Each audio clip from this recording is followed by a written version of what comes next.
If you've ever had to use steel case ammunition for concealed carry because you were poor, go ahead and hit that like and subscribe button, guys. Welcome back to the Trench Grenade channel. I am your host, the average handgun, ammunition, concealed carry topic enjoyer that your mom said we have at home. Thanks for watching. Guys, the purpose of today's video is we're going to be discussing good carry ammunition and bad carry ammunition and what defines good ammunition and what defines bad ammunition. And I'm going to let you know what my recommendations are, both for bad ammo and good ammo. That way you can avoid the bad and maybe purchase the good, or do whatever you want to do in your life. Now, I should note, everything we discuss here today is going to be my experiences, right? There may be some hidden secret magic ammunition that's better than what I recommend here today, but these are ammunitions that I've actually fired thousands, well, most of these types I have fired thousands of rounds through. A couple I have not, and I'll specify which ones I don't have as much time on as we go through the video. Does that make sense? Now, again, these are my experiences, right? So if you disagree, you can let me know in the comments down below. How can you support the channel? You can like the video right now if this helped you decide what to carry, or maybe helped keep you away from a certain type of ammunition. And if you want to donate monetarily for the SIG, potentially 10,000 round burn down series, because we are already at 4,000 rounds, and at the time of seeing this you have probably seen either the 1,000 or 2,000 round video, but we are at the 4,000 round mark on this gun. And because you guys have been basically forcing me to conceal carry this SIG M18 because I'm testing it, and for testing and reviewing and etc., because I'm reviewing this gun, I've been carrying the very best ammunition in the gun because I don't want to die, right? And then if the gun goes off into my leg, I'll die faster out of embarrassment, right? So because I have been forced to carry this gun, again, the SIG P320/M18, because I'm testing this, I have been carrying quality ammunition, which I normally don't do. So in the past, I have basically stated that I have carried 124 grain full metal jacket for concealed carry. Now, some of you guys are probably hitting your keyboard and being like, Trench, why in the world would you ever carry full metal jacket 124 grain for concealed carry? Well, I'll tell you why. Because when you are a drill sergeant leader and you work 12 to 14 hour days, you know what I mean, five days a week, most weeks, sometimes 6 days a week. When you do that for 12 hours a day and you film YouTube content for another hour and you have to still lift and everything, my time becomes very valuable. So when I'm doing burn down videos, right, on the SIG or the Ruger or the PSA Dagger, or I'm filming content for you guys, I get very lazy in certain aspects of my life, and those aspects come down to what ammo is in the gun, right? Because I could leave the range, let me just show you, I could leave the range and, well, a bad example, but I might leave the range after shooting 2,000 rounds out of, my SIG, and I'll just leave, whatever 124 grain ends up being in the gun to save time on the way home, right? I'm not telling you to do that. I'm just telling you that's what led me for basically a year straight of filming for YouTube, why I've been carrying so much 124 grain full metal jacket. Now, with all that being said, don't carry full metal jacket, but I'm going to tell you, I will give some examples as to when you might want to, and I'll just tell you that, I guess, right up front. If you're watching this and you're like, Trench, I don't shoot or test my ammo, I will never be able to afford fancy, hollow point ammunition, and I will never actually be able to go to the range and test it because I am poor and I don't know if it will actually function in my gun. Well, you, good sir, I would recommend you do carry full metal jacket if you cannot afford to test your ammunition in your gun, because hollow points interact with guns differently. Some hollow point ammunition might work in this SIG M18, but it might not work in your SIG M18. Does that make sense? So every gun is a little bit different when it comes to hollow points due to the nature of the shape of the projectile and how it feeds on the feed ramp. Every hollow point ammunition will feed differently in every single handgun out there, right? So that means you have to test your bullets. So if you're in that camp of people that cannot go to the range and test at least 100 rounds through your actual gun, that means you're gonna have to, pony up. You're gonna have to go to the store and you're gonna have to buy 100 hollow points, and you're gonna have to burn it through your carry gun, right? Through your carry magazines to make sure that it is interfacing with your gun properly. Make sense? Okay. So first thing I want to cover here today, with all that, I guess, disclaimer and all that backstory out of the way, is bad ammo. Well, I have a couple examples out here, but first and foremost, steel case ammunition should not be used, obviously, for concealed carry. That steel case ammunition is inconsistent, it is dirty ammo, and what do I mean by that? I mean, steel case ammunition, here's some 7.62x39 I have laying out here. Steel case ammunition, the actual projectiles are not lubricated, okay? So what does that mean? Because of the harsh, I guess, abrasive nature of the actual casing, it will prevent the casing potentially from feeding reliably, right?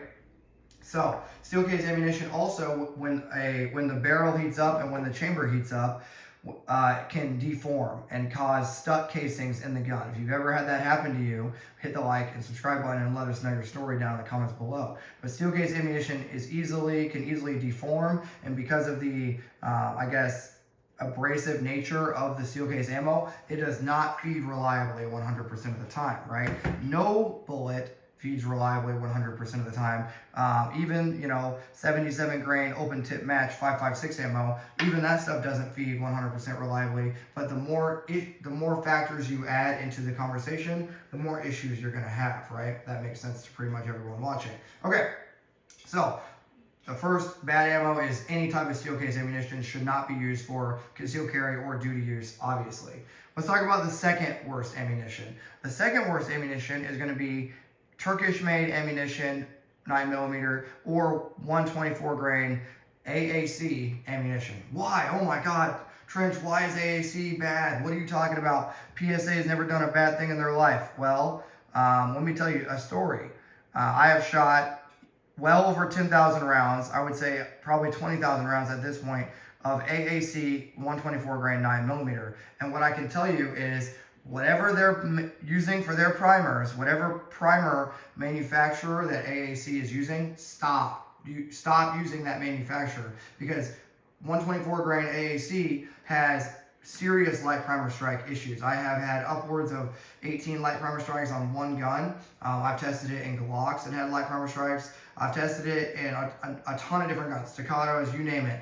124 grain AAC ammunition is not good, okay?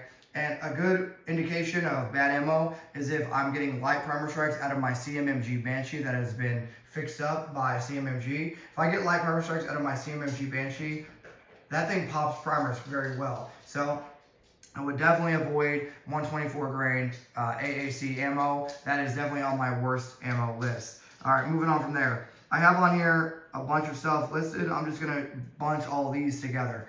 Any Turkish manufactured 124 grain ammunition should be avoided at all costs for duty use. Why? It is inconsistent. It is loaded weak. It is not loaded to spec, right? It is not loaded to NATO specification. So you will have significantly lower feet per second loadings out of a Turkish manufactured ammunition, right? I'm drawing a blank, so I didn't write the names down. I'll probably remember it throughout the video. But there's a ton of Turkish manufacturers out there, and they are making weak, inconsistent 9mm. Okay, moving on from there. Sig Sauer 124 grain Elite V Crown. All right, let me get a couple of them here. So, again, like I said, I have tested all of these bullets extensively. So Sig Sauer V Crown 124 grain. I'll try to leave a link, not a link, a picture up here somewhere if I don't get too lazy. But Sig Sauer V Crown is very inconsistent. Also, because due to the nature of how short the actual projectile is, these V Crown rounds have very high degree of difficulty getting into the chamber.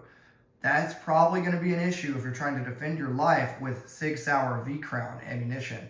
Now, I know a lot of guys swear by V Crown for some reason. Well, I know why actually. Guys swear by Sig Sauer V Crown because it's cheap. And anytime an ammunition is cheap and marketed as just as good, dudes will swarm all over it. So Sig Sauer V Crown, due to the nature of how short the bullet actually is, and due to whatever components they're making them out of, I do not recommend Sig Sauer V Crown for you.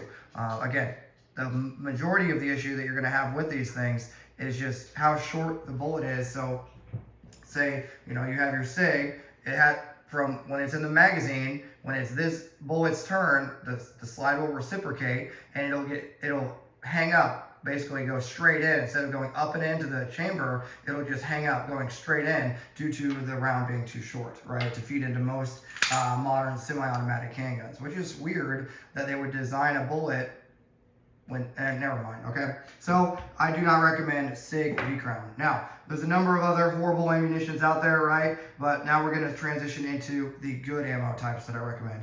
If you've gotten this far in the video, leave a, oh man, what kind of emoji should we leave? Leave a Turkish flag emoji, because Turkish ammunition is trash, okay? If you got this far, leave a turkey. How about a turkey? Leave a turkey, gobble gobble. Leave a turkey down below to show me that you've gotten this far in the video for my real one, so I know who's actually watching and paying attention.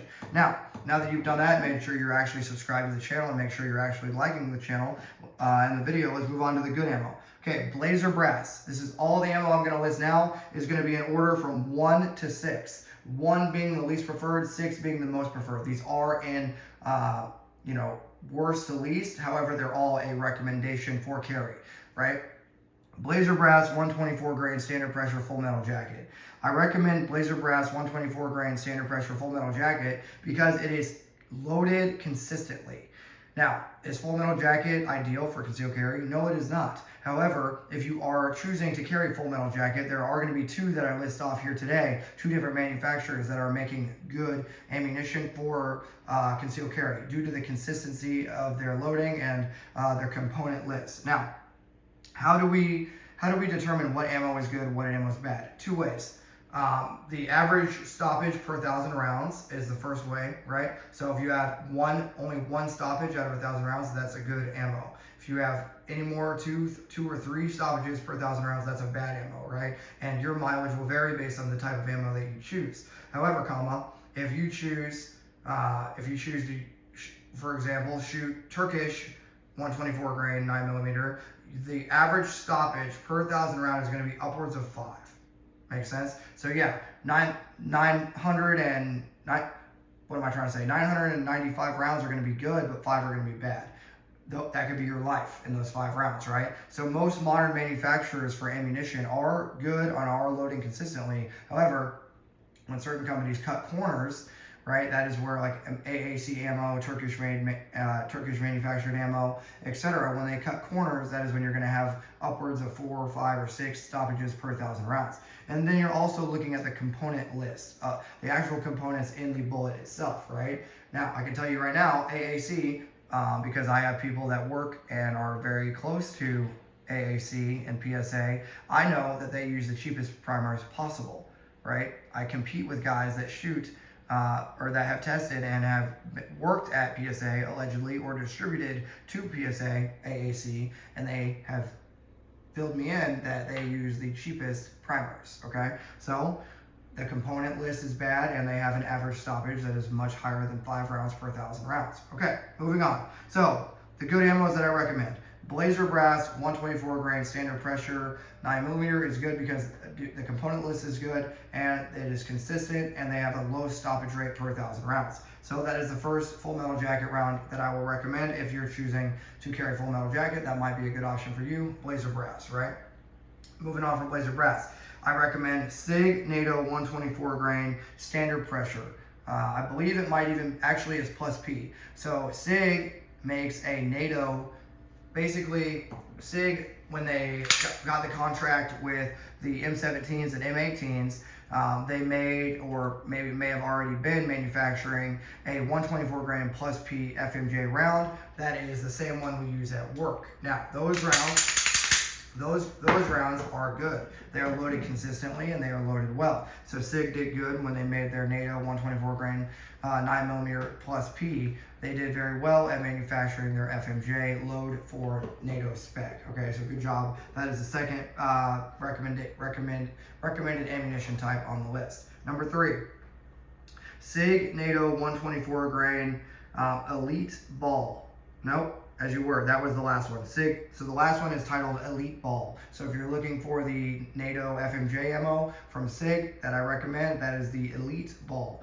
The next ammunition type is the SIG 124 grain M17. The M17. I'll show you one right here. Make sure we have the right type. Boom. Okay. This is their M17 ammunition. Now, it's funny that they label it or title it M17 because we cannot use, according to the Geneva Convention, we cannot use hollow points in the Army. However, they are marketing this to civilians. Let's see if it'll focus if I just get insanely close. There we go. All right. So they are marketing this to civilians, right? There you go. This SIG 124 grain M17 ammo is a recommendation because I've tested it a ton and it does work. Okay, so 2 SIG ammos that actually get a thumbs up from me.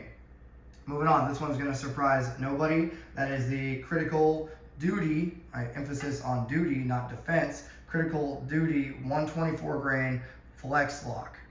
Okay, 124 grain flex lock ammunition. A lot of you guys are probably familiar with this bullet. Okay, let's see if I can get the camera to focus. There you go. So SIG Sauer 124 grain flex lock plus P. Okay.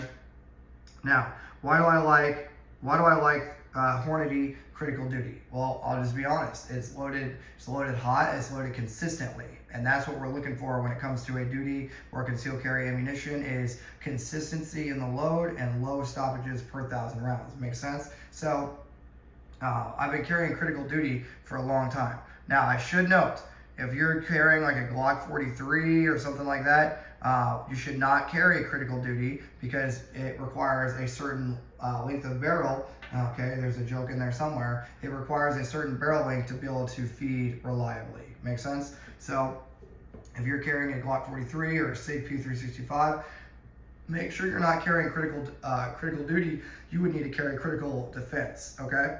Because then you will not get proper expansion out of the bullet if you're using the wrong barrel length, right? But again, 124 grain, 9mm plus P flex lock critical duty is a big thumbs up from me for 9mm concealed carry. Moving on from there, we have the 2 heavy hitters. Now, if you've gotten this far in the video, we have another checkpoint. If you want to support monetarily, check it out. All you got to do is use the links down below to donate to the ammunition fund or the magazine fund. I am super deep on a video on the SIG right now, so any monetary donations do help, as this is a part-time job, not a full-time job. Thank you. All right, moving on to the top 2. Speer Gold Dot 124 grain. This is going to surprise nobody, right? Nobody in the comments is going to be like, what? What do you mean, Trench? Speer? Didn't see that coming. Okay, Speer Gold Dot. Speer Gold Dot is the gold standard, right? The name, I guess, implies that Speer Gold Dot is the gold standard, but I have been carrying it for a long time. My dad carried this as a cop when he was when my dad used to be a cop. He carried this stuff, and growing up, he recommended the Speer Gold Dot to me. Nighthawk actually just came back from running errands, and I think her dad also carried, he was a cop as well, and he carried 124 grain. Let me make sure I'm getting that right. Yep, 124 grain Speer Gold Dot. You can get 147 grain loadings as well, but I like 124. Why do I like 124? Because I like the velocity to mass of the projectile ratio. I want my bullets moving fast, right? I want them to be able to expand properly upon impact. So the second best choice on my list is going to be Speer Gold Dot. Again, that's going to surprise probably 2 people total. If 5 people watch this video, or if 500 people watch this video, then only maybe 2 people would be surprised. But most of you guys are tracking that Speer Gold Dot is obviously the gold standard for carry ammunition when it comes to 9mm. All right, finally, the best ammunition that I've ever used. I have a ton of it here. Let me get the shiniest one. Here you go. Boom. Federal HST. You guys have seen these. I have some 147s and 124s here. Boom. I'll just kind of hold them up for you. Boom. Okay. Federal HST. Again, that's going to surprise absolutely nobody down below. Why is this the best? Let's talk about it. The actual shape of the projectile feeds reliably. As you can see here, I'll try to get the camera to focus one last time. As you can see here, the actual, the length of the projectile itself lends itself very well to feeding reliably up and into the chamber on multiple different types of handguns, thus making it the gold standard for concealed carry ammunition with 9mm. I have been carrying the two ammunition types that I've been carrying, I think the longest here, are the Critical Defense and the Federal HST 124s. They're my two favorite, right? And, you know, I've gone down the rabbit hole with the Speer gold dots. I've gone down the rabbit hole with the Federal HSTs. All the ammunition types that I've showed here today. Even for a while when I was a poor boy, I carried the V-Crown ammo, and I survived, but it's trash, okay? So, with all that being said, right, the Federal HST is definitely, if money's no option, don't get a bunch of Federal HST. I like the 124. I believe they also make a 147 or a 148 grain loading. Choose whichever one you like more based on whatever your needs are. I like 124. I think it feeds good. I think it is super reliable, and I've never had any issues with it, right? Okay, with all that being said, make sure you guys are cycling out your ammunition. I would say once every 6 months or so, maybe once every year, at, you know, max. But, you know, once every 6 months is probably a good indication to, you know, switch out your ammunition. This is some new ones that I've got for the HSTs, right? You can see it's nice and shiny. An older one that I have that needs to get shot up on the range would be like this one. You see how it's all dull and it, you know, it's lost, it's kind of tarnished a little bit. If your ammo starts to look like this, you need to take it to the range and use it as range ammo and get new carry ammo. That's one of the biggest things I have to tell you guys, is make sure you're cycling out your ammunition as needed, okay? All right. We got through it. That's the 9mm carry ammunition video for you guys. Hopefully help steer you guys in the right direction. If you want this exact same video but for rifle ammo, let me know. It would be specifically for 5.56 and 7.62 by 39. If you want the same video for rifle, let me know. If you want the same video for shotgun ammo, let me know. If you do want a video, all I ask is that you like the video, comment down below something. You can leave a grocery, some sort of food emoji, because Nighthawk is doing, you know, grocery errands right now. Leave that emoji down below. Support the channel monetarily. Support the people that support you, right? I'm giving you knowledge. You give me money. Cool. Sounds like a good trade-off to me. Thanks for being here, guys. And until next time, this is going to be Trench Grenade, your average 9mm hollow point ammunition video educator that your mom says we have at home. Thanks for watching. Cheers.